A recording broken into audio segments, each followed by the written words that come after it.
శ్రీరామ జయ రామ జయ జయ రామ. ఈరోజు లలితా సహస్రనామ స్తోత్రంలో 18వ శ్లోకానికి అర్థం తెలుసుకుందాం. ఇంద్రగోప పరిక్షిప్త స్మరతూణాభజంగిక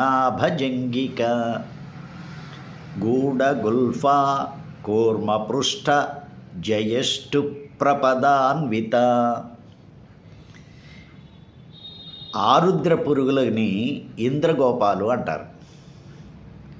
ఒక జాతి రత్నానికి కూడా ఇంద్రగోపాలని పేరు. అంటే ఈ ఆరుద్ర పురుగులలాగా మిలమిల ప్రకాశవంతంగా ఉండేటువంటి మణులు కాబట్టి వాటికి ఇంద్రగోపాలు అని పేరు.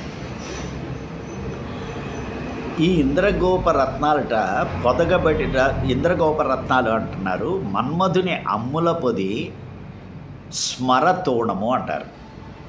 మన్మధుడి అమ్ముల పొదిని స్మరతోణం.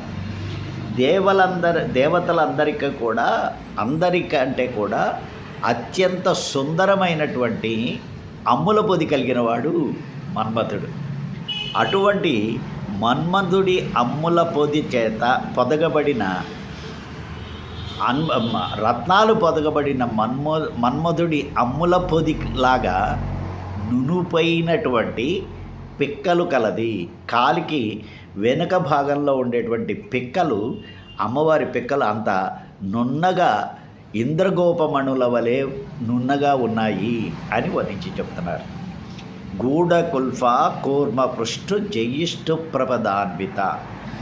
గుల్ఫములు అంటే శీలమండలం. ఆ శీలమండలం గూఢం అంటే బలిష్టమైనటువంటి, కూర్మపృష్ఠ తాబేటి యొక్క వీపు భాగం చాలా దృఢంగా ఉంటుంది, అలాగే నున్నగా ఉంటుంది. అటువంటి దృఢమైనటువంటి శీలమండలం కలిగినటువంటిది.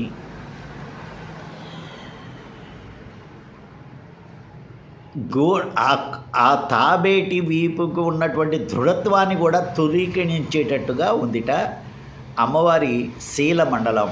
వంపు తిరిగి ఉండి చాలా బలంగా ఉన్నది అని అని చెప్తున్నారు. ఇందులో ఒక మంత్రార్థం, రహస్య అర్థం అన్నది. పదము అంటే వాక్యము అనే ఒక అర్థం ఉంది. మామూలుగా పదం అంటే పాదం అనుకుంటాం కదా. ప్రపదాన్విత, ఆ పాదాల శీలమండలం అని అంటాం. ఇక్కడ పదము అంటే వాక్యము అని అర్థం. ప్రపదము ప్రాజరిస్తే విశేషం అవుతుందన్నమాట. ప్రప్రదము ప్రశస్తమైనటువంటి వాక్యం. ప్రశస్తమైన వాక్యాలు ఏమిటి? మహావాక్యాలు 4 ఉన్నాయి. ప్రజ్ఞానం బ్రహ్మ, అహం బ్రహ్మాస్మి, తత్వమసి, అయమాత్మ బ్రహ్మ. ఈ 4 కూడా మహావాక్యాలు అంటున్నారు. ఈ 4 ప్రశస్తమైనటువంటి వేదాంత వాక్యాలు అమ్మవారి పాదాలుట. వేదాంత రహస్యంతో నిగూఢమైనటువంటి మహావాక్యాలు పాదములుగా కలిగినటువంటిది అని అర్థం.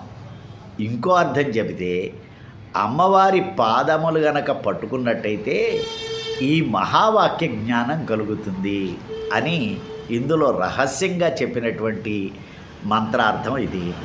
అమ్మవారి యొక్క కాలి పిక్కల్ని, శీలమండలాన్ని వర్ణించేటువంటి వాక్యం. శ్రీరామ జయ రామ జయ జయ రామ.